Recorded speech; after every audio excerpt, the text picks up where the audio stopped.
1990 की दहाई के आखिर में एक ऐसा तूफान आया जिसने दुनिया भर के सरमायाकारों को रातों रात बर्बाद कर दिया। लोगों ने न सिर्फ अपनी दौलत खोई बल्कि घर, नौकरियां, इज्जत और मुस्तकबल भी हाथ से जाता रहा। यह था बदनामी जमाना, .com बबल, एक ऐसा दौर जब सिर्फ .com का नाम किसी को अरबपति बना देता था और फिर उसी रफ्तार से तबाह भी कर देता।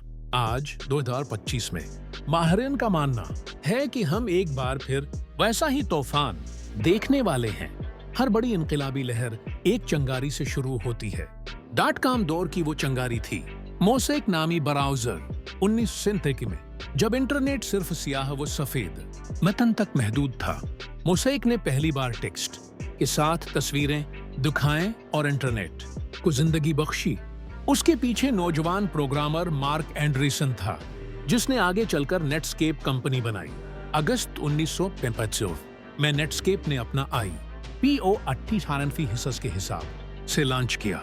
मार्केट खुलते ही ये कीमत $45 तक पहुंची और दिन के अख्तिताम पर $80 पर बंद हुई। एक ऐसी कंपनी जिसकी आमदनी न होने के बराबर थी, अचानक तकरीबन $3 अरब की मालियत पर पहुंच गई। ये कामयाबी दुनिया भर के सरमायाकारों के लिए एक खतरनाक इशारा बन गई। अगर किसी कंपनी के नाम में .com है तो इसकी कदर आसमान को छू सकती है, चाहे मुनाफे हो या ना हो। यूं सरमायाकारी का नारा बना, मुनाफा सानवी है, तरक्की सब कुछ है। इस सोच के बाद सरमायाकार और वेंचर कैपिटलिस्ट अंधाधुंध इंटरनेट कंपनियों पर पैसा लटाने लगे। Hats.com, Boo.com, eToys, Web1 जैसी कंपनियां शुरू हुईं, जिनका कोई पाईदार बिजनेस मॉडल नहीं था। 1998 से 1999 तक 450 से जायद इंटरनेट कंपनियां स्टॉक मार्केट में आए और उनके हिस्से अक्सर पहले ही दिन में 80-90% बढ़ गए। मामूली इल्म रखने वाला आम आदमी भी स्टॉक खरीदने लगा और बाजार में एक इज्तिमाई जुनून छा गया।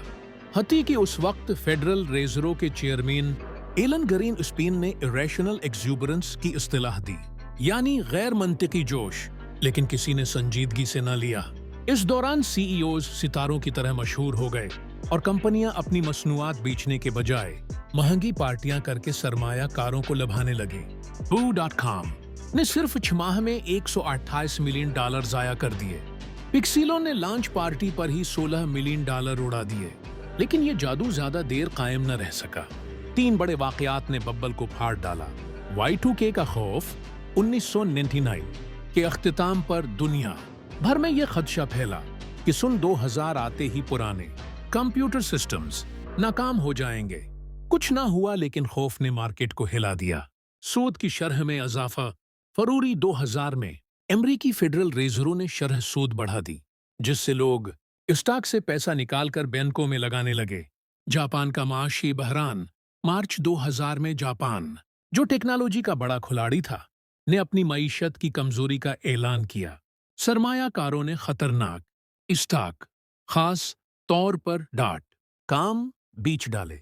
नतीजा तबाहकुन था।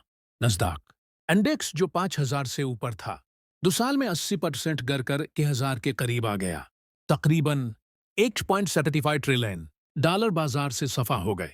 हजारों कंपनियां खत्म हो गईं, लाखों लोग बेरोजगार हो गए और सरमायाकारों की जिंदगी भर की कमाई खाक में मिल गई। मगर इन्हीं मलबों से चंद कंपनियां जिंदा रहें और आगे चलकर दुनिया पर हुक्मरानी करने लगें। Amazon, Google, eBay, Apple, उनके पास वो चीज थी जो बाकियों के पास नहीं थी।